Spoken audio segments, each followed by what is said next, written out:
নমস্কার বন্ধুরা, মলি কিচেনে তোমাদের স্বাগতম। তো পটলের রেসিপি তো অনেকে অনেকভাবে খেয়েছো।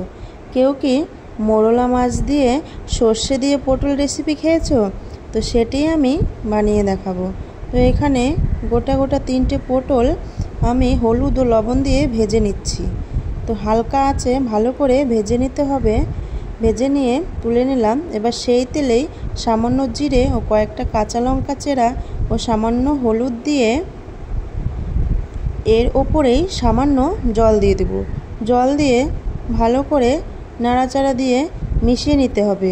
হলুদের মিশ্রণটি ভালো করে মিশিয়ে নিয়ে স্বাদ মতো নুন দিয়ে দেব। তো এবার নুন দিয়েও কিছুক্ষণ ফুটিয়ে নিয়ে পটলটি দিয়ে দিলাম। পটলটি দিয়ে তারপরেই আমি মোরলা মাছটি দিয়ে দিলাম। তো মোরলা মাছটি দিয়ে কিছুক্ষণ ফুটিয়ে নিয়ে সর্ষে বাটাটি আমি এখানে দিয়ে দিলাম। সর্ষে বাটাটি ভালো করে মিশিয়ে নিয়েই তার কিছুক্ষণ পরেই রেডি হয়ে যাবে পটলের এই সর্ষে মোরলা রেসিপি। তো বন্ধুরা, আমার এই রান্নাটি কেমন লাগলো কমেন্ট করে জানিও ও লাইক কমেন্ট শেয়ার করে দিও।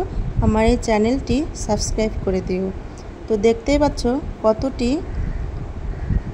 সুস্বাদু ও সুন্দর দেখতে হয়েছে। তো বন্ধুরা, এটি আমি লাস্টে গরম মশলা দিয়েই পরিবেশন করলাম। নমস্কার, ধন্যবাদ।